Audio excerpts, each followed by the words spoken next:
Hello, dear viewers. Welcome to my channel. Here are the key highlights of today's news. Something strange happened in 2025. While American aerospace workers walked picket lines demanding fair wages, Boeing quietly signed hundreds of millions of dollars in new investment deals with Canadian companies. While Chinese airlines stopped accepting Boeing jets entirely, Canadian provinces celebrated the arrival of new aerospace innovation centers funded by the American giant. The optics couldn't be worse. An iconic American manufacturer investing heavily in a foreign country during a moment of domestic crisis. But the reality is more complicated than the headlines suggest, and the implications for American aerospace workers are far more troubling. This is the story of how trade wars, labor disputes, and strategic miscalculations may be reshaping North American aerospace, whether Washington wanted it or not. Boeing entered 2025 already wounded. The company had spent years recovering from the 737 MAX disasters that killed 346 people. Then, in January 2024, a door plug blew off an Alaska Airlines flight at 14,000 feet. No one died, but the incident reignited questions about Boeing's quality control that had never fully gone away.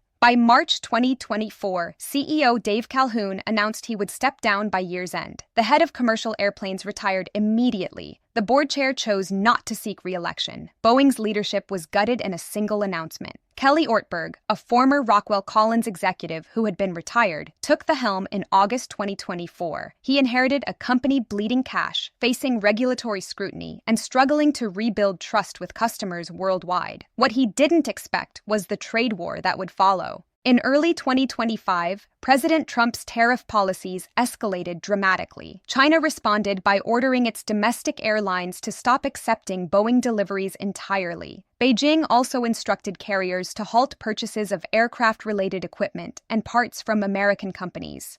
The timing devastated Boeing's recovery plans. China's top three airlines had planned to take delivery of 179 Boeing planes between 2025 and 2027.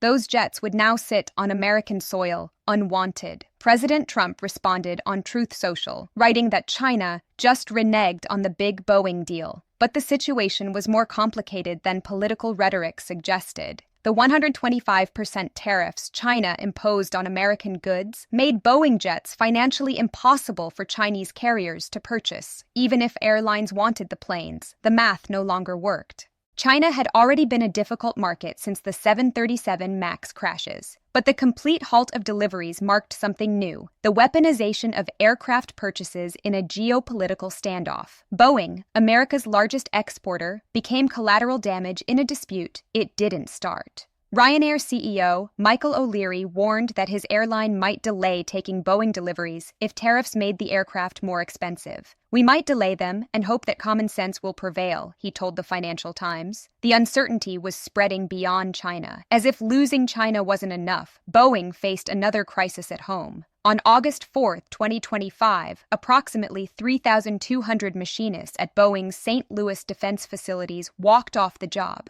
These workers build some of America's most advanced military aircraft: the F-15EX Eagle, F/A-18 Super Hornet, and components for the new F-47 sixth-generation fighter. The strike dragged on for more than 3 months. Boeing's initial contract offers were rejected repeatedly. The company threatened to hire permanent replacement workers. Senators from both parties wrote angry letters demanding Boeing negotiate in good faith, warning that the strike was threatening national security. By November, workers finally ratified a new 5-year contract with a 24% wage increase. But the damage was done. F-15EX deliveries to the Air Force were delayed. The strike became the longest in Boeing's St. Louis history. During this same period of turmoil, Boeing was signing major investment deals in Canada, not because it was abandoning America, but because it was required under Canadian procurement rules. When Canada selected Boeing's P-8A Poseidon for its multi-mission aircraft program in 2023, the contract came with industrial and technological benefits obligations. Boeing must invest $5.4 billion Canadian dollars in Canadian industry over the next decade. The company has already committed over $345 million in specific projects, with $2 billion in P8 contracts already awarded to Canadian suppliers. The investments are substantial: a $110 million aerospace development center in Quebec's new Espace Aero Innovation Zone,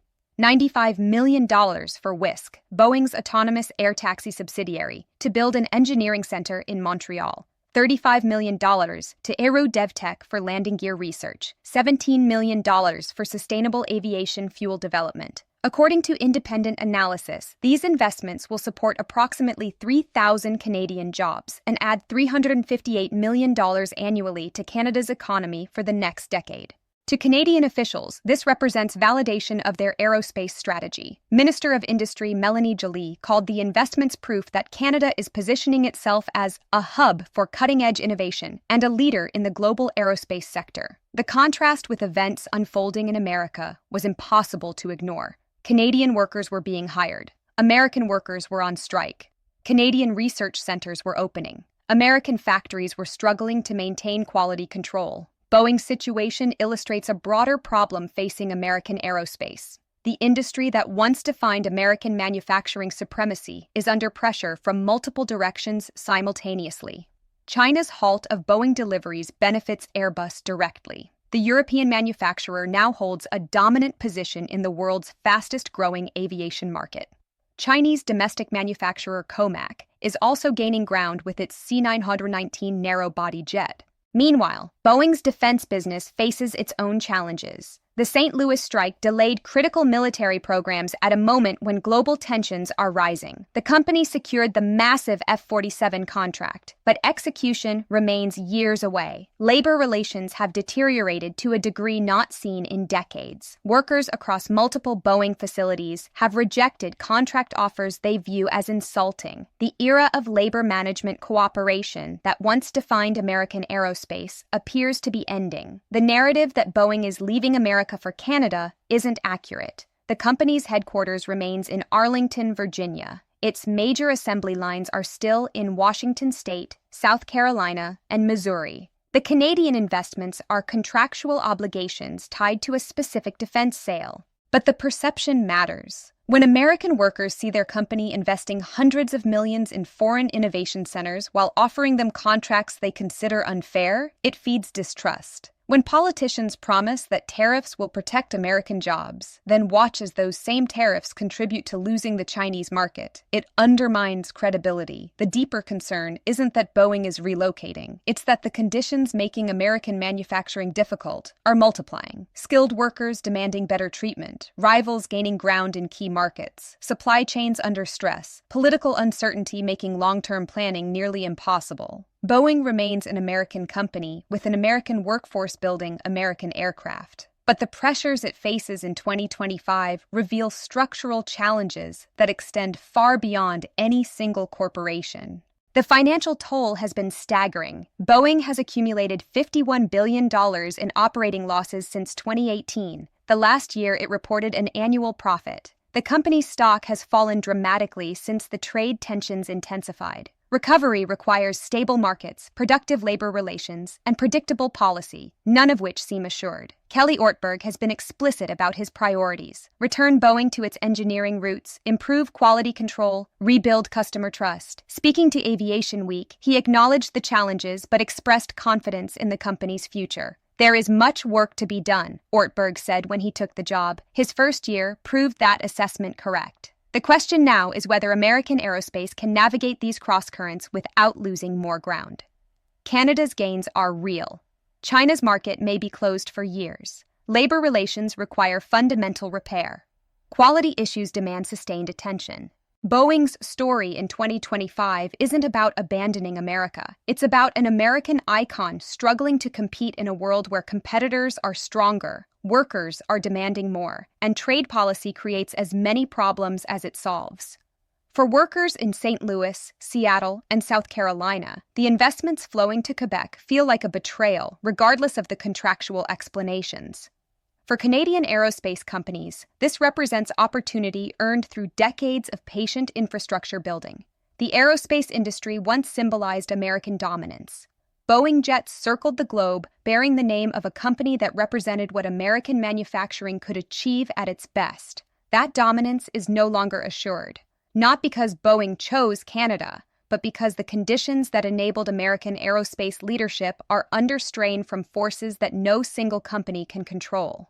The next chapter hasn't been written yet, but the workers walking picket lines in St. Louis, the executives signing deals in Montreal, and the Chinese airlines parking their Boeing jets all understand something fundamental.